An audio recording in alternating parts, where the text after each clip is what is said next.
Assalamualaikum warahmatullahi wabarakatuh. Perkenalkan, nama saya Dewa Rahayu, mahasiswi Universitas Pamulang. Di sini saya membuat video pembelajaran mengenai sejarah Indonesia tentang imperialisme dan kolonialisme. Maka dari itu, mari kita simak bareng-bareng mengenai apa itu kolonialisme dan apa itu imperialisme. Maka dari itu, jangan di-skip video ini. Kolonialisme dan imperialisme Barat dalam bidang politik dan ekonomi.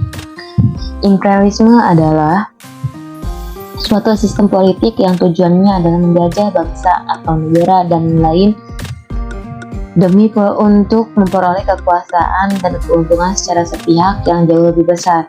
Sementara yang dimaksud dengan kolonialisme adalah tindakan penguasaan atas suatu wilayah dan penduduk suatu bangsa dengan tujuan bersifat militer juga ekonomi. Keberadaan bangsa Barat di Indonesia, utamanya Belanda, adalah contoh yang nyata kolonialisme dan imperialisme, sebab tujuan penguasaan atas sejumlah wilayah di Nusantara adalah untuk memperluas kekuasaan dan mendapatkan keuntungan ekonomi. Pada awalnya, kedatangan bangsa Barat dimotivasi oleh keinginan untuk mendapatkan rempah-rempah sebagai salah satu komoditas yang sangat laku di pasar Eropa.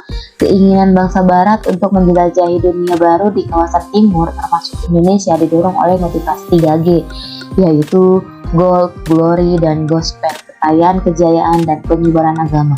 Secara umum, bangsa Barat yang datang ke Indonesia memang diawali dengan berbagai kegiatan perdagangan yang memang sudah sangat umum dilakukan di Indonesia dengan berbagai bangsa. Komoditas yang menjadi primadona antara lain adalah rempah-rempah. Rempah-rempah di sini adalah pala, miri, kayu manis, cengkeh, dan lain sebagainya. Kedatangan bangsa Barat tersebut lama-kelamaan berkembang menjadi sebuah upaya mendominasi dan menjajah kepulauan Indonesia. Keserakahan dan keinginan mereka untuk menguasai kepulauan Indonesia beserta segala potensinya lantas dipraktekkan dalam upaya-upaya monopoli perdagangan, mengadu domba antar kerajaan-kerajaan di Indonesia, bahkan menduduki secara langsung wilayah kepulauan Indonesia. Semua perlakuan dan aksi dari bangsa Barat di kepulauan Indonesia pada akhirnya memunculkan beragam respon dari bangsa Indonesia. Periodisasi kolonialisasi bangsa Barat di Indonesia mulai dari awal tahun 1602, yaitu diawali dengan periode VOC, sampai yang terakhir adalah pada tahun 1942, yaitu pemerintahan Hindia Belanda masa politik etnis. Ini bisa kalian baca dan pahami periodisasi kolonialisasi yang ada di Indonesia. Yaitu lanjut, ada respon bangsa Indonesia terhadap kolonialisme dan imperialisme dalam bidang politik. Pada pemerintahan kolonial Belanda menguasai Indonesia, tidak terlewatkan perlawanan yang menghadang. Salah satu adalah perlawanan ciamik lewat dunia politik.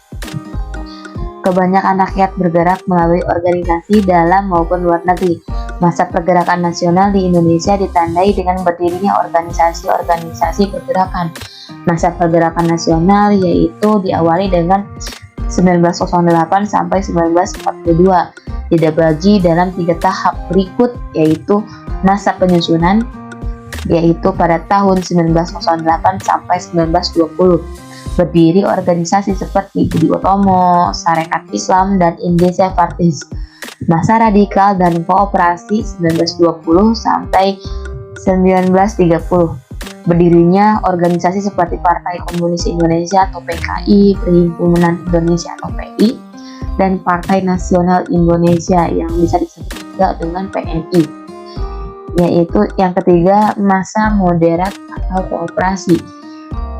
Periode tahun 1930 sampai 1942. Berdiri organisasi seperti Parindra, Partindo, dan GAPI. Di samping itu juga berdiri organisasi keagamaan. Ada juga respon bangsa Indonesia terhadap kolonialisme dan imperialisme dalam bidang ekonomi. Bangsa Indonesia mulai mengenal industri pertambangan dengan dibukanya kilang minyak bumi di Tarakan, Kalimantan oleh Belanda. Belanda di sini membangun rel kereta api untuk memperlancar arus perdagangan liberal ekonomi, eksploitasi ekonomi, monopoli dagang. VOC menyebabkan mundurnya perdagangan Nusantara di panggung perdagangan internasional. Peranan Syah-Dar digantikan oleh para pejabat Belanda. Kebijakan tanaman paksa sampai sistem ekonomi liberal menjadikan Indonesia sebagai penghasil bahan mentah. Berbagai upaya ekspor dilakukan oleh bangsa Belanda. Perdagangan perantara dipegang oleh orang timur asing, terutama bangsa Cina, dan bangsa Indonesia hanya menjadi pengecer, sehingga tidak memiliki jiwa wira swasta, sejenis tanaman baru, serta cara memeliharanya. Dengan dilaksanakannya politik pintu terbuka, maka penguasa pribumi yang modalnya kecil kalah bersaing, sehingga kebanyakan gulung tikar. Perkebunan di Jawa berkembang, sedangkan di Sumatera kesulitan tenaga kerja, sehingga dilakukan program transmigrasi untuk mendukung program penanaman modal barat di Indonesia. Pemerintahan Belanda di sini membangun irigasi, waduk, jalan raya, jalan kereta api, dan pelabuhan. Untuk pembangunan tersebut digunakan tenaga secara paksa dengan sistem rodi. Dengan memperkenalkan sistem sewa tanah, hal ini terjadi pergeseran dari sistem ekonomi barang ke ekonomi uang yang juga menyebar di kalangan petani. Sederet perlakuan bangsa Belanda kepada Indonesia pada masa penjajahan. Berbagai kerugian harus diderita bangsa Indonesia, khususnya di bidang ekonomi. Berbagai kebijakan dari pemerintahan Hindia Belanda maupun pada periode penguasaan sebelumnya, yaitu VOC, tidak ada yang menguntungkan bagi rakyat Indonesia. Kebanyakan adapun tidak yang mendapatkan keuntungannya segelintir elit bangsawan yang menjadi kepanjangan dari kaki tangan pemerintahan Belanda maupun penguasaan VOC.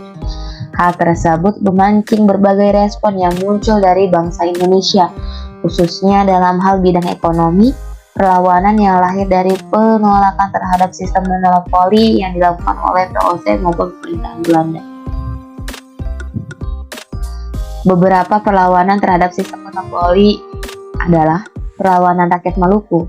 Di sini Belanda telah sejak lama mencokol di kawasan Maluku. Sejak 1630, Belanda telah menjadi kekuatan yang besar di Ambon.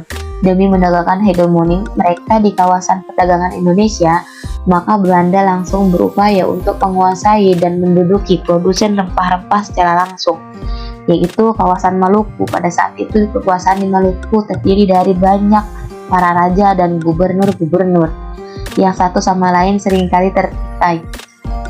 Respon bangsa Indonesia terhadap praktek monopoli VOC muncul dari persekutuan dari orang-orang Hitu, Ambon bagian utara, dan pasukan Ternate yang berada di Palmoal dengan dukungan dari kerajaan bangsa Makassar, kerajaan Goa, dengan dipimpin seorang Hitu bernama Kakiali yang bergelar sebagai Kapiten Hito. Ada juga perlawanan Sultan Ageng Tirtayasa terhadap monopoli Belanda. Kehadiran orang-orang Belanda di Nusantara, termasuk di Banten, awalnya hanya untuk berdagang, yakni menawarkan beras untuk ditukarkan dengan komoditas rempah-rempah yang laku di pasaran Eropa. Namun, dalam perdagangan itu, Belanda hendak memonopoli. Di Banten pun terdapat sebuah kantor dagang Belanda. Perkembangan kerajaan Banten tidak lepas dari dukungan kerajaan-kerajaan di pantai utara Laut Jawa seperti Demak dan Jepara. Bahkan sejarah Banten dapat ditelusuri lewat kehadiran Pelatehan yang kemudian dikenal sebagai Sunan Gunung Jati. Hubungan antara Banten dan VOC yang semula baik berubah masa ini dengan naiknya Sultan Banten Abdul Fattah yang lebih dikenal sebagai Sultan Ageng Tirtayasa menjadi Raja Banten pada tahun 1651. Sultan yang duduk di tahta saat berusia 20 tahun ini tidak menyukai Belanda karena Belanda dalam pandangannya hanya merupakan penghalang perdagangan Banten itu sendiri. Sekian dan terima kasih atas pemaparan yang saya berikan mengenai imperialisme dan kolonialisme di Indonesia. Semoga Dengan apa yang saya sudah sampaikan ini, teman-teman dapat termotivasi dan membuat wawasan teman-teman menjadi lebih luas mengenai sejarah di Indonesia, termasuk imperialisme dan kolonialisme di Indonesia. Nah, Terima teman-teman, kasih. bagaimana video pembelajaran tadi? Apakah menarik dan menambah ilmu kalian tentang sejarah Indonesia? Mengenai apa itu imperialisme dan kolonialisme? Maka dari itu, setelah menyaksikan video ini, jangan lupa menulis rangkuman tentang imperialisme dan kolonialisme. Untuk waktunya terima kasih. Jangan lupa like and subscribe channel ini. Thank you for watching. Akhirul kalam, wallahul muwaffiq ila aqwamit thoriq. Wassalamualaikum warahmatullahi wabarakatuh. Terima kasih.